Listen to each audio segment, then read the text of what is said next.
മലയാളികൾക്ക് ഏറെ പ്രിയപ്പെട്ട കലാഭവൻ നവാസ് അന്തരിച്ചത് ഓഗസ്റ്റ് 1 തീയതിയായിരുന്നു. ഹൃദയാഘാതത്തെ തുടർന്നായിരുന്നു അദ്ദേഹത്തിൻ്റെ മരണം സംഭവിച്ചത്. മലയാളികളെ മുഴുവൻ ഞെട്ടിച്ചുകൊണ്ടിരുന്ന വാർത്തയായിരുന്നു അത്. ഇപ്പോഴിതാ കലാഭവൻ നവാസിൻ്റെ കുടുംബത്തിന് LICയിൽ നിന്നും 26 ലക്ഷം രൂപ കിട്ടിയെന്ന സോഷ്യൽ മീഡിയ വഴി പ്രചരിച്ച വാർത്തകളെ തള്ളിക്കളഞ്ഞുകൊണ്ട് നവാസിൻ്റെ സഹോദരൻ രംഗത്ത് വന്നിട്ടുണ്ടായിരുന്നു.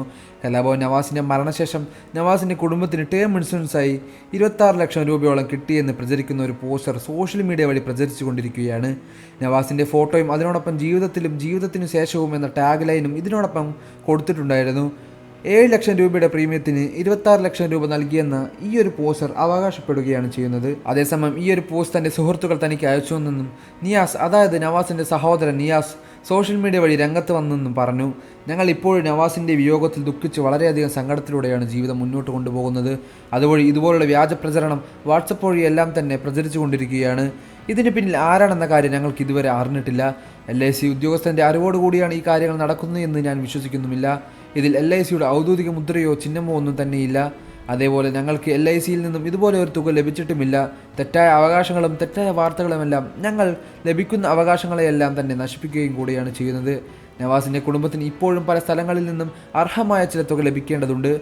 ഞങ്ങൾക്ക് ഇത്തരം വലിയൊരു സംഖ്യ ലഭിച്ചതിനെ തുടർന്ന് അതെല്ലാം തന്നെ നഷ്ടപ്പെടുകയും ചെയ്യും. പോസ്റ്റർ പൂർണ്ണമായും കെട്ടിച്ചമച്ചതാണ് എന്നാണ് നവാസിൻ്റെ സഹോദരൻ നിയാസ് തുറന്നു പറഞ്ഞത്. വാർത്തയിൽ പറയുന്നത് നവാസിൻ്റെ കുടുംബത്തിന് LICയിൽ നിന്നും 26 ലക്ഷം രൂപയോളം കിട്ടി എന്ന് പറഞ്ഞ് വ്യാജ വാർത്ത സോഷ്യൽ മീഡിയ വഴി പ്രചരിക്കുന്നത് എന്നും നവാസിൻ്റെ കുടുംബത്തിനെയും മറ്റുള്ളവരെയും എല്ലാം തന്നെ തെറ്റിദ്ധരിപ്പിക്കുന്ന വാർത്തയാണ് ഇത് പുറത്തു വരുന്നത് എന്നുമാണ് നിയാസ് വെളിപ്പെടുത്തിയത്.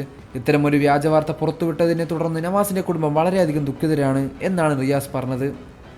അതേപോലെ തന്നെ ഇത്തരത്തിലുള്ള വ്യാജ വാർത്തയിൽ കൊണ്ട് തല വെക്കരുതെന്നും ആരും തന്നെ വിശ്വസിക്കരുതെന്നും നിയാസ് കൂട്ടിച്ചേർത്തു. ഈ ഒരു വാർത്ത കേട്ട് നവാസിൻ്റെ ഭാര്യ രഹനയുടെ പ്രതികരണം ഇങ്ങനെയായിരുന്നു: ഞങ്ങൾക്ക് 3 മക്കളുണ്ട്. എൻ്റെ കുടുംബത്തിൻ്റെ നാഥൻ തന്നെയാണ് ഞങ്ങളെ വിട്ടുപോയത്. നവാസൊക്കെ പോയതിനെ തുടർന്ന് ഞങ്ങൾ ജീവിതം വഴിമുട്ടി നിൽക്കുകയാണ്. അപ്പോൾ ഞങ്ങളോട് ഇങ്ങനെ ചെയ്യല്ലേ. ഞങ്ങൾ ജീവിതം മുന്നോട്ട് കൊണ്ടുപോകേണ്ടതാണ്. എനിക്കുള്ളത് എൻ്റെ കുട്ടികൾക്ക് വേണ്ടിയും എൻ്റെ കുടുംബക്കാർക്ക് വേണ്ടിയും ഞങ്ങൾക്ക് ജീവിക്കണം. കുടുംബത്തിൻ്റെ നാഥൻ നഷ്ടപ്പെടുന്ന ആ ഒരു വേദന അത് പറഞ്ഞറിയിക്കാൻ കഴിയില്ല. അത് അനുഭവിച്ചവർക്ക് മാത്രമേ അത് മനസ്സിലാകൂ. ഇത് ആര് ചെയ്തു, എന്തിനു ചെയ്തു എന്ന് ഞങ്ങൾ അന്വേഷിക്കുന്നില്ല. ഇത്തരത്തിലുള്ള പ്രവർത്തികൾ ദയവായും ചെയ്യാതിരിക്കുക എന്നുമാണ് രഹന പറഞ്ഞത്. രഹനയുടെ വാർത്തകൾ കേട്ട് സോഷ്യൽ മീഡിയയിൽ എല്ലാവരും വളരെയധികം ദുഃഖത്തിൽ തന്നെയാണ്. എന്തിനാണ് രഹനയ്ക്കെതിരെ ഇങ്ങനെ ചെയ്യുന്നതെന്നും നവാസിൻ്റെ കുടുംബത്തിനെ ഒന്ന് വെറുതെ വിട്ടൂടെ എന്നും പറഞ്ഞ് നിരവധി പേരാണ് രംഗത്ത് വന്നിരിക്കുന്നത്. വാർത്തകളും വിശേഷങ്ങളും അറിയാൻ എത്രയും പെട്ടെന്ന് തന്നെ നമ്മുടെ വീഡിയോ ഒന്ന് ലൈക്ക് ചെയ്ത് ചാനൽ ഒന്ന് സബ്സ്ക്രൈബ് ചെയ്ത് സപ്പോർട്ട് ചെയ്യണേ.